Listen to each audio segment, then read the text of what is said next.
रहेगा, जैसे जैसे कलिकाल बढ़ता है तो मंगल जो है होना बंद हो जाएगा। इसीलिए कहा है कि वर्षे वर्षे क्रमश जाता मंगलम न दृश्यते, इसीलिए कथा की आवश्यकता है। कहते हैं भगवान के श्री चरणों को प्रणाम करते हुए कथा के पंचम अध्याय में प्रवेश करते हैं। अब कथा का ये अंतिम अध्याय है। कथा लगभग 10 या 15 मिनट की और बची है। अब कथा पूर्णता की ओर पहुंच रही है, समापन की ओर पहुंच रही है। कहते हैं यथा निच प्रवच्यामि सनुद्धं मुनि सत्तमाः आसीत तुम ध्वजो राजा प्रजापालं तत्परः प्रसादं सत्यदेवस्य त्यक्त्वा दुःखमवापसः एकदा सवनं गत्वा हत्वा विधान् पशून् आगत्य वटमूलं च दृष्ट्वा सत्यस्य पूजनं गोपाः कुर्वन्ति सन्तुष्टा भक्तियुक्ता स बान्धवाः। कहते हैं पंचम अध्याय की कथा में एक तुंगध्वज नाम के राजा थे। तो राजा बहुत अच्छे थे, अपनी प्रजा का पालन पोषण राजा बहुत अच्छे ढंग से करते थे। एक बार राजा के मन में विचार आया कि बहुत दिन हो गए हैं शिकार नहीं खेला, लावा शिकार खेला जाए। तो बहुत से सैनिकों को साथ लेकर के राजा जो है जंगल की ओर प्रस्थान किए, जंगल की ओर रवाना हो गए और रास्ते में जो है अनेक प्रकार के वनैले पशुओं को राजा ने मारा, संहार किया। बड़ा आनंद आया राजा को शिकार करने में।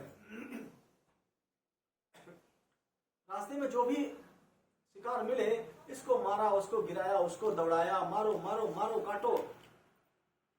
यही कहते कहते राजा शिकार के लक्ष्य को प्राप्त कर रहे थे। लेकिन क्या हुआ, इसी भागा भागी में, दौड़ा दौड़ी में राजा अपने साथियों से बिछुड़ गए, दूर हो गए, अलग हो गए। तो राजा शिकार खेलते खेलते जब थक गए तो सोचने लगे कहीं पर थोड़ा सा विश्राम कर लें, सुस्ता लें। तो एक वट वृक्ष दिखाई पड़ा, बरगद का पेड़। उस बरगद के पेड़ के नीचे राजा सुस्ताने लगे। ऊँघ आ गई, मगर नींद आ गई उनको। तो बगल में शंख बजने लगा, जय जयकार होने लगा। तो राजा ने कहा रे जंगल में भी मंगल हो रहा है। लेकिन कहते हैं कि जैसी संगत वैसी रंगत। अब राजा तो शिकार करके आए थे, मारा मारो, इसको मारा, उसको गिराया, वो खून कर दिया, उसको पकड़ो, उसको वो तड़प रहा है। इस तरह की जब भावना बसी हो तो क्या उनको कथा अच्छी लगेगी? नहीं अच्छी लगेगी। लेकिन जब कथा पूर्ण हुई तो जो गरीब लोग थे बेचारे, जंगल में कथा सुन रहे थे, राजा के पास प्रसाद लेकर के गए। कहने लगे राजन कथा सुना है, प्रसाद ले लीजिए। अरे राजा तो गुस्सा आने लगे, कहने लगे अरे मूर्खो, अरे दुर्बुद्धि, अरे तुमको मालूम नहीं है, अरे हम तो महलों के रहने वाले राजा महाराजा हैं, अच्छे अच्छे माल पुआ पकवान खाते हैं, ये इस तरह का कच्चा आटा थोड़ी मांगते हैं।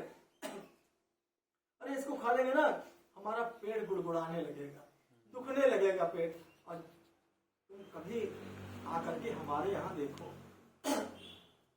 अरे हमारे यहाँ किस तरह का प्रसाद बनता है, तुमने कभी देखा नहीं होगा। और तुम्हारे भगवान, ये इतने बड़े तुम्हारे भगवान छोटे से, ये कौन सा चमत्कार कर देंगे, और वो भी श्याम वर्ण के, काले कलूटे। लोगों ने समझाया अरे भगवान की मूर्ति है, चाहे छोटी है बड़ी है, भगवान की तो मूर्ति है। राजा ने कहा अरे कभी आकर के हमारे यहाँ देखो, 51 फुट ऊंची मूर्ति लगी है हमारे दरवाजे पर भगवान की। इनको क्या देखे? राजा ने अहंकार के कारण भगवान को ना तो प्रणाम किया और ना ही भगवान के प्रसाद को स्वीकार किया। लेकिन गरीब लोग अपनी मस्ती में आए और प्रसाद किस तरह से खा रहे हैं, अहम पूर्वम अहम पूर्वम। अरे हमको लाओ पहले प्रसाद। गरीब लोगों की तरह श्रद्धा थी, अहम पूर्वम पहले मुझे लाइए। लोग कह रहे अरे पहले हमको दो। इतना प्रेम था भगवान से और भगवान के प्रसाद से। और इस तरह से प्रसाद खाए कि किसी के यहाँ प्रसाद लगा, किसी के यहाँ लगा, किसी के मस्तक पे लगा। आनंद के साथ, कोई शर्म लिहाज, कोई शर्म संकोच नहीं है। और राजा प्रसाद का अपमान करके, प्रसाद का परित्याग करके, भगवान का अनादर करके, प्रणाम भी नहीं किए, अपने महल को चले गए। तो क्या देख रहे हैं कि अरे कुछ ही दिनों में उनके पुत्र पौत्र सब बीमार पड़े, अस्वस्थ हो गए। राजा ने कहा इसमें कौन सी चिंता, बीमारी जारी होती रहती है, अरे हमारे यहाँ एक से एक वैद्य जी हैं, वैद्यों को बुलवाया गया, दवा घोट घोट करके पिला रहे हैं, कुछ आराम नहीं। कहा अरे कोई फकीर बाबा बुला लो, चुन्नू मुन्नू कोई नाम कहो। कोई आया फकीर, 3-4 ताबीज इधर बांध दिया, इधर बांध दिया, 3-4 इधर लटका दिया गया, अब भी कुछ लाभ नहीं। अब राजा तो माथा पकड़ करके बैठ गए कि अरे अब हम क्या करें, सारे उपाय तो कर दिए लेकिन मेरे बच्चों का अब इलाज कैसे हो, इनका शरीर कैसे सुधरे, ये घर से बीमारी कैसे दूर हो। और कहते हैं कि बुरा समय देख करके अन्य राजाओं ने आक्रमण कर दिया। कहा अरे इनके लड़के बच्चे सब बीमार पड़े हैं, अब मुझसे युद्ध कौन करेगा, अरे अच्छा समय है, आक्रमण कर दो, इनके राज्य को हड़प कर लो। और सारे लोग आए और आक्रमण कर लिए। राजा परेशान है, माथा पकड़ करके बैठ गए, अरे हम इनसे युद्ध करें कि अपने बच्चों का इलाज कराएं, कुछ समझ में नहीं आता, अब हम करें तो क्या करें, जाएं तो जाएं कहां।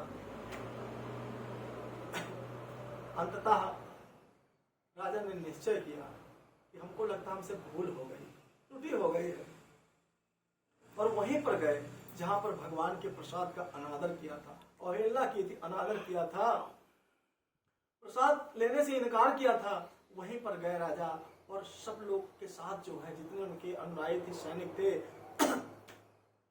सब लोगों के साथ उसी जंगल में भगवान सत्यनारायण की पवित्र कथा को करवाए और अपने हाथ से प्रसाद बांटे और स्वयं भी प्रसाद का भक्षण किए।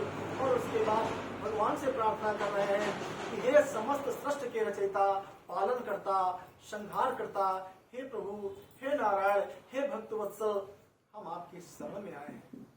आज मैं भूल गया हूं प्रभु, मुझे अहंकार था, किस बात का अहंकार था कि मैं राजा हूं, लेकिन आज मुझको मालूम हो गया है, वास्तविकता की जानकारी हो गई है कि अरे आप तो राजाओं के राजा हैं, पता नहीं कितने हमारे जैसे राजा आपकी शरण में पड़े हैं, मुझे भी क्षमा कर दीजिए प्रभु। भविष्य में किसी भी व्यक्ति के यहाँ भगवान सत्यनारायण का प्रसाद होगा तो किसी भी व्यक्ति के यहाँ, किसी भी जाति के यहाँ, वो किसी जाति का प्रसाद नहीं होगा, वो भगवान सत्यनारायण का प्रसाद होगा, उसे मैं मस्तक से लगाऊंगा, स्वीकार करूंगा, भगवान को प्रणाम करूंगा। अब मेरी गलतियों को, त्रुटियों को आप क्षमा कर दीजिए और मेरे पुत्र पौत्र की आप रक्षा कीजिए प्रभु। मैं इतना निराश हूं, तब मैं आपकी शरण में आया हूं। ऐसा लग रहा है कि बिना आपकी कृपा से मेरे बच्चे जो है अब स्वस्थ नहीं हो सकते, उन पे आप कृपा कीजिए, दया कीजिए। ये आखिरी सहारा है, अंतिम सहारा, हम आपकी शरण में पड़े हुए हैं, आप मेरी रक्षा कीजिए। अब आपके अलावा मेरे पुत्रों की रक्षा करने वाला अब कोई नहीं है। हे दीन बंधु, हे करुणा के निधान, हे दया के सागर, हम आपकी शरण में बार बार आपको प्रणाम कर रहे हैं, नमस्कार कर रहे हैं और भविष्य में अब आपकी कथा को अपने घर में करवाएंगे। इस तरह से राजा निवेदन करते हुए जब अपने घर को आए तो क्या देख रहे हैं, कुछ ही दिनों में उनके पुत्र पौत्र सब स्वस्थ हैं, मस्त हैं, खेल रहे हैं। तो राजा ने सोचा कि अरे एक दिन की कथा सुनने से इतना चमत्कार हो सकता है, तो मेरे यहाँ तो किसी चीज की कोई कमी नहीं। राजा हर पूर्णिमा, हर संक्रांति को भगवान सत्यनारायण की कथा अपने घर में करवाने लगे। कथा के प्रभाव से धनपुत्र तो पहले से ही था, सब आनंद के साथ उनका जीवन बीता। और जब बुढ़ापा आया तो राजा बड़े आनंद के साथ उनकी मृत्यु हुई। किसी प्रकार का मृत्यु के समय भी कोई कष्ट नहीं हुआ और वैकुंठ लोक को चले गए। कहते हैं, अब फलश्रुति के बारे में बता रहे हैं, या इदं कुरुते सत्यव्रतम परम दुर्लभम शृणोति कथां पुण्यम भक्ति युक्ता फल प्रदाम। फलश्रुति का मतलब है कि पहले बताया जाता है कि कथा सुनने से क्या लाभ मिलता है, अंत में भी बता रहे हैं। कहते हैं कि धन धान्यादिकम तस्य भवेत सत्य प्रसादतः दरिद्रो लभते वित्तम बध्यो मुच्चेत बंधनात्। कोई दरिद्र व्यक्ति है तो भगवान की कृपा से उसको धन प्राप्त हो जाता है। किसी भी प्रकार के बंधन में पड़ा हुआ व्यक्ति है तो वो बंधन से मुक्त हो जाता है। और क्या कहते हैं कि भीतो भयात् प्रमुच्येत सत्यमेव न संशयः। कोई भय रहता, कोई डरा हुआ व्यक्ति है तो उसका डर दूर हो जाता है। ईप्सितं च फलं भुक्त्वा चान्ते सत्यपुरं व्ययो। और भगवान की कृपा से अंत में उसको वैकुंठ लोक प्राप्त होता है। इति वा कथितं विप्रा सत्यनारायणमृतं यत् कृत्वा सर्व दुखेभ्यो मुक्तो भवति मानवः। सभी प्रकार के दुखों से उसकी मुक्ति हो जाती है। और विशेष क्या है कि विशेषतः कलयुगे सत्य पूजा फलप्रदा केचित् कालं वदिष्यन्ते सत्यमीशं तमेव च सत्यनारायणं केचित् सत्यमेव तथा मले नानारूपधरो भूत्वा सर्वेप्सितप्रदम्। कहते हैं कि जो मतलब भगवान की जिस नाम से जो भजता है तो भगवान हर प्रकार के रूप से आकर के उसकी मदद कर देते हैं, उसकी सहायता कर देते हैं। अब कहते हैं कि इस कथा को जिसने पूर्व जन्म में सुना था उनके दूसरे जन्म का हाल आप लोगों को सुनाते हैं। कहते हैं कि सतानंदो महाप्राज्ञ सुदामा ब्राह्मणो तस्मिन् जन्मन् श्री कृष्णं ध्यात्वा मोक्षमवापः काष्ठभार बहु भिल्लो गोराजो बभूव तस्मिन् जन्मं श्री रामं सेव्यं मोक्ष जगाम वै। कहते हैं कि वह जो सतानंद नाम के ब्राह्मण थे दूसरे जन्म में सुदामा नाम के ब्राह्मण हुए। पहले जन्म में भी गरीब थे और दूसरे जन्म में भी गरीब ब्राह्मण हुए, क्योंकि आधी जिंदगी तक तो केवल भगवान का भजन करते थे लेकिन कुछ दान नहीं दिए थे। दान के पास देने के लिए कुछ था ही नहीं। तो आधी जन्म में भी इन्हें सुदामा का जब जन्म हुआ तो आधी जिंदगी सुदामा की गरीबी में ही बीत गई। और जब अंत समय आया तो सारे सुख वैभव जैसे भगवान ने सतानंद को दिया था वैसे सुदामा ब्राह्मण को भी भगवान कृष्ण ने सब कुछ दे दिया और भगवान का दर्शन करके वैकुंठ लोक को चले गए। यही जो लकड़हारा था इसको लकड़ी बहुत प्रिय थी। कह रहा जिंदगी बीत जाएगी लेकिन हम लकड़ी का धंधा नहीं छोड़ेंगे, हम तो लकड़ी ही बेचेंगे। भगवान बहुत प्रसन्न हो गए और कहने लगे चल तुझको अगले जन्म में भी लकड़ी पकड़ाता हूँ। भगवान ने लकड़ी पकड़ा दिया लेकिन थोड़ी कृपा कर दिया। क्या कृपा किया? भगवान इस जन्म में कैसे लकड़ी बेचता था लकड़हारा, भगवान ने कृपा किया था कि इस जन्म में लकड़हारा अपने सिर पर लकड़ी लेकर के घूमता था बेचने के उद्देश्य से। और अगले जन्म में क्या कितना कृपा किया कि अगले जन्म में सिर पर लकड़ी ढोने की आवश्यकता नहीं हुई, नाविक बना दिया, केवट बना दिया और उसी नाव जो है लकड़ी की नाव पर अब केवट आनंद से बैठ करके जल विहार करता था, लोगों का जो है इधर से इस पार से उस पार करता था। जब भगवान श्री रामचंद्र जी वनवास जाने लगे तो माता सीता, लक्ष्मण और भगवान प्रभु श्री राम के चरणों को धो करके पाद प्रक्षालन करके और अपनी नाव में बिठाया और गंगा सागर से पार उतार दिया। भगवान की ऐसी कृपा हुई कि केवट भी भव सागर से पार हो गया। वही जो झूठेला बनिया था जो भगवान की कथा नहीं सुनता था दूसरे जन्म में जाकर के मोरद ध्वज नाम का राजा हुआ। भगवान ने एक बार परीक्षा लिया कि तुम अपने पुत्र का आधा शरीर मेरे सिर को दे दो। उस परीक्षा में वो पास हुआ, उसने अपने पुत्र का आधा शरीर दे दिया और भगवान की कृपा से उसका पुत्र पुनः जीवित हो गया।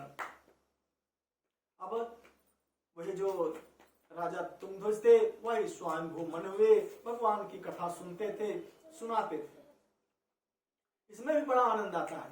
अगर जितनी कथा आपने सुना और आपको याद हो गई, कोई व्यक्ति कभी मिले आपके बगल में बैठे तो कहो भैया लाओ सत्यनारायण कथा अगर सुनने की इच्छा हो तो लाओ सुना दे, हमको इतनी याद है और सुना दीजिए, आपको भी फल मिलेगा और उसको भी कथा का लाभ होगा। इसी तरह से वो भी कथा को सुनाते थे। अब कौन बचा? अब वही आखिरी में वही गरीब लोग बचे जो जंगल में बैठ करके कथा सुनते थे, जिनके प्रसाद को राजा ने स्वीकार नहीं किया। कौन बने? वही भगवान कृष्ण के समय वही गोप ग्वाल बने और वही जो है ब्रजवासी बने।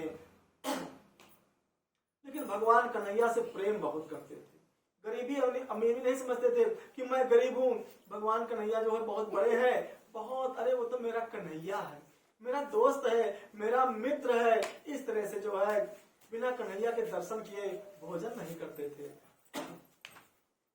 कन्हैया से इतना प्रेम करते थे कि पहले जो है फल तोड़ लेते थे और खा लेते थे, और उसके बाद कन्हैया से कहते थे ले कन्हैया खा ले। अब कहो कि ये कौन सा प्रेम है कि पहले वो खा लेते थे उसके बाद भगवान को देते थे, झूठा भगवान को देते थे, ये कौन सा प्रेम है। लेकिन वो ये उनके अंदर ये भाव था कि पेड़ से पहले फल मैं तोड़ लूं और पहले चख लूं, अगर खट्टा होगा तो मैं फेंक दूंगा या मैं स्वयं खा लूंगा, और मीठा होगा तो मेरा कन्हैया खाएगा। ऐसा प्रेम करते थे और भगवान उनके प्रेम को देखते थे कि अरे कितने तुम मेरे प्रेमी हो, कितना मुझसे प्रेम करते हो कि अरे खट्टा होता है तो तुम खा लेते हो और मीठा होता तो मुझे मुझे दे देते हो, मुझे खिला देते हो। उनके प्रेम का दर्शन करके भगवान जो है बड़े आनंदित होते थे और सबसे प्रिय सखा मानते थे, सबसे ज्यादा उनसे प्रेम करते थे, उन्हीं के साथ खेलते थे और खेलते खेलते कबड्डी भी खेलते थे। कभी कन्हैया को वो पटक देते, कभी कन्हैया इनको पटक देते थे, बड़ा प्रेम करते थे। इस तरह से भगवान का दर्शन करके वो भी वैकुंठ लोक को चले गए। आज की इस कथा को जिन्होंने कराया है, जिस उद्देश्य से कराया है, और जिन जिन लोगों ने कथा को सुना है, और हम पर भी भगवान सत्यनारायण की कृपा सदैव बनी रहे, सभी के मनोरथ पूर्ण हो, सभी के कार्य बनते रहे। इन्हीं शब्दों के साथ कथा को विश्राम देते हैं। इति श्री स्कंद पुराणे रेवाखंडी श्री सत्यनारायण व्रत कथायां पंचम अध्याय। बोले सत्यनारायण भगवान की जय।